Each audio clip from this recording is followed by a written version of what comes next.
Assalamualaikum warahmatullahi wabarakatuh. Alhamdulillah.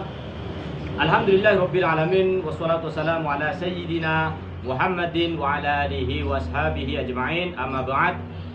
Sahabat-sahabat Mas Wahyu PJLN dimanapun berada, para simpatisan, para pecinta Padepokan Cakra Lodaya Nusantara, terutama guru besar Padepokan Cakra Lodaya Nusantara Gus Nur Samsun yang sangat kami hormati, sangat kami takdimi. Mudah-mudahan beliau senantiasa dalam lindungan Allah Subhanahu wa taala dimanapun berada. Dan juga para netizen, mudah-mudahan hari ini selalu dalam keberkahan, selalu dalam lindungan Allah Subhanahu wa taala, sehingga setiap usaha yang dilakukan hari ini mendapatkan hasil yang berbarokah. Ya.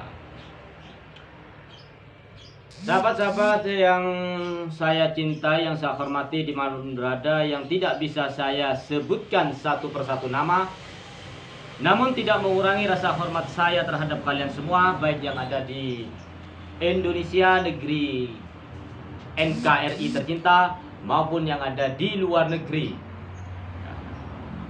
Pada kesempatan kali ini saya akan membahas berbagai macam pertanyaan atau beberapa pertanyaan yang dilontarkan ke saya melalui WhatsApp, melalui inbox, atau yang datang langsung ke sini. Cuman untuk kali ini saya akan jawab beberapa saja, yang penting-penting saja dulu, dan itu pun langsung saya menuju pada poinnya. Ya. Pertanyaan yang pertama datang dari hamba Allah, ya. Bagaimana hukumnya minta bantuan atau pertolongan ke orang pintar? Nah, ini pertanyaannya, bagaimana hukumnya minta bantuan atau pertolongan ke orang pintar? Nah, kalau pertanyaan seperti itu, saya akan balik tanya, kontekstual pertolongannya seperti apa dan di bidang apa? Kalau di bidang kemaslahatan, di bidang sosial, memang di dalam agama Islam sendiri itu diajarkan untuk saling tolong menolong. Ya.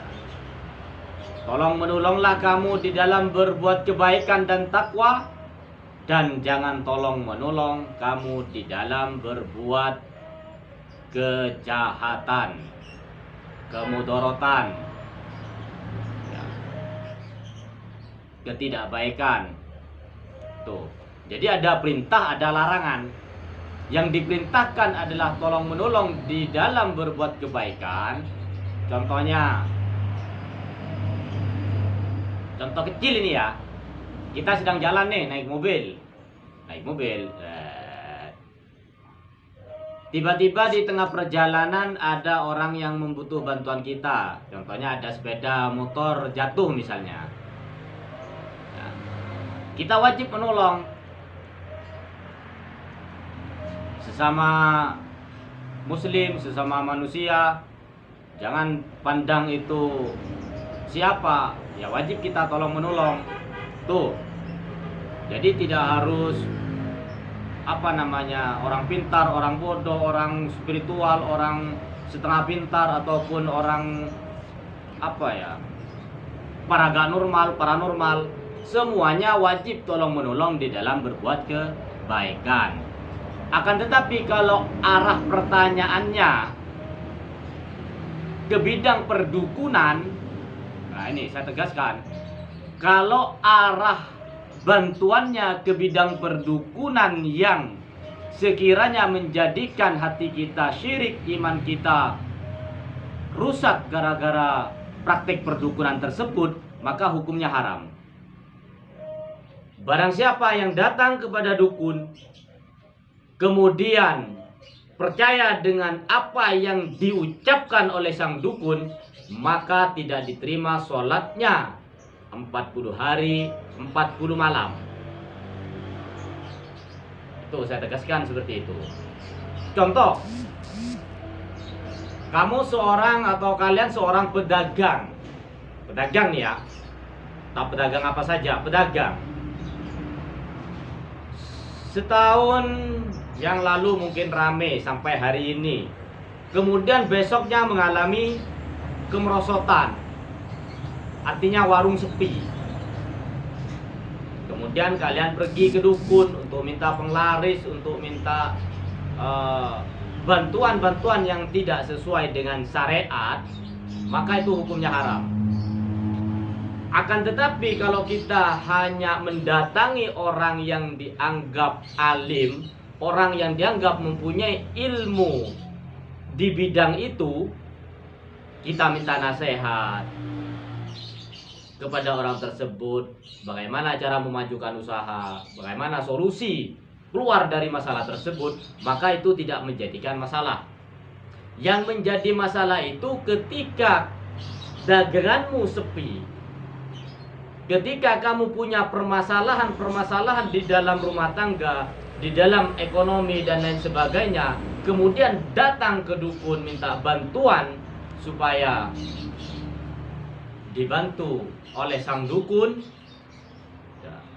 Dalam hal ini kalian menduakan kuasa Allah, maka disinilah letak kekufuran dan kesyirikan. Kalau hanya datang untuk minta didoakan, minta dinasehati, itu tidak masalah, sah-sah saja. Akan tetapi ketika kalian mentuhankan sang dukun, maka itu hukumnya haram dan jatuh pada kesyirikan. Apalagi kalian yang suka berburu uang goib. Kemarin ya, saya evaluasi lagi kata-kata saya, mungkin kemarin saya marah, emosi dengan kalian yang suka berburu uang goib, sehingga saya menyuruh kalian mati aja daripada hidup kerjaannya berburu dukun uang goib. Ya, malas bekerja, pengen sukses, pengen kaya dadakan, akhirnya menyimpang dari ajaran agama, menyimpang dari syariat-syariat yang diajarkan oleh Rasulullah SAW. Maka lebih baik kamu mati. Buat apa harta benda kekayaan, mobil mewah, rumah istana? Toh pada akhirnya ketika kalian mati, yang dibawa hanyalah kain kafan. Ya, seperti itu. Gak mungkin kalian mati bawa Mercedes Benz. Saya gak ngerti namanya mobil mewah, maklum orang desa. Atau bawa Expander, atau bawa Fortuner. Gak mungkin. Harta, benda, anak, istri, semuanya yang kita miliki di dunia, ketika kita mati, maka hanyalah diri sendiri bersama amal kebaikannya selama masih hidup.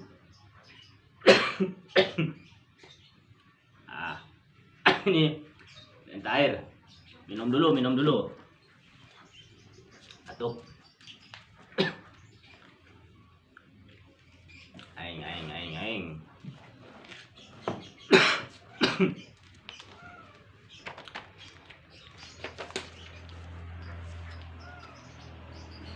Allah.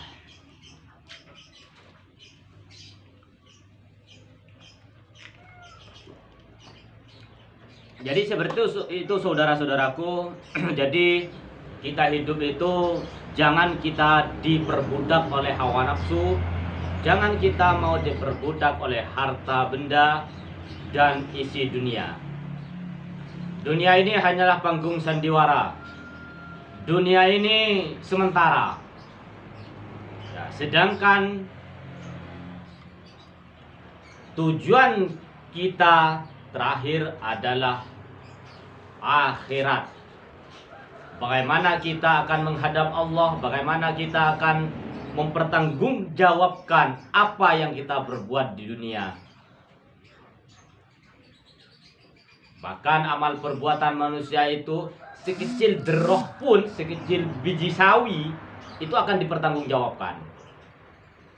Sebaliknya amal-amaliyah kita yang baik, walaupun sekecil biji sawi, juga akan diperhitungkan dan akan mendapatkan balasan sesuai dengan amaliyah kita. Jadi Allah, malaikat tidak pernah korupsi dengan amal kita. Apa yang kita perbuat, disitulah nanti kita akan mendapatkan balasan. Jadi saya tegaskan buat sahabat-sahabatku dimanapun berada, baik yang fans sama saya maupun yang benci sama saya, yang suka sama saya maupun yang tidak suka sama saya tegaskan, jangan sekali-kali Anda berburu uang goib demi kekayaan yang instan. Pada sejatinya uang goib itu tidak ada. Bohong kalau ada orang yang bilang ada. Mungkin adalah, mungkin ini ya, mungkin karena saya tidak pernah menemukan, hanya menduga saja, mungkin bisa dimiliki oleh para waliullah ya, atau orang-orang yang sudah Allah ridhoi, tapi tidak semudah yang kita temukan di media sosial. Rata-rata di media sosial itu pembohong ya. Logikanya begini, ketika ada orang yang mengatakan bahwa dia bisa mendatangkan uang goib, kenapa dia masih minta mahar sama orang? Kan seperti itu. Kenapa gak datangkan uang sebanyak-banyaknya buat bantu masyarakat sekitarnya, buat bantu bayar hutang negara? Nah, logikanya seperti itu. Jadi jangan terpengaruh dengan siapapun yang mengatasnamakan Gus, mengatasnamakan Kiai, mengatasnamakan Ustadz. Bila mana menawarkan hal-hal yang tidak wajar, tidak masuk akal, dan tidak sesuai syariat, maka tendang saja, jangan dipercaya. Begitu.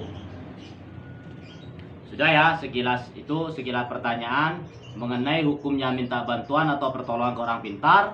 Tadi sudah saya jawab. Kalau pertolongannya hanya sebatas lingkup sosial, boleh. Ya. Tapi ketika pertolongannya dalam bentuk hal-hal yang merusak iman, maka hukumnya haram. Sudah, titik. Yang kedua, bagaimana cara mengatasi serangan gaib atau santet? Nih, sekarang ini banyak orang yang sedikit-dikit curiga kena santet. Lumpuh karena stroke, curiganya santet. Jantungan, santet. Perutnya buncit, santet. Kakinya bengkak, santet. Matanya gak bisa melek, santet. Asam urat, santet. Asam lambung, santet. Nah, sebenarnya itu adalah belief system. Artinya sistem kepercayaan terhadap hal-hal yang demikian itu akan merubah sikap kita. Dari sikap itu akan terbentuk perilaku. Dan dari perilaku itu akan terbentuk suatu kejadian-kejadian. Maka mulai sekarang buang jauh-jauh dugaan-dugaan yang tidak masuk akal. Ya. Sakit ya periksa medis dulu. Kalau toh memang Anda meyakini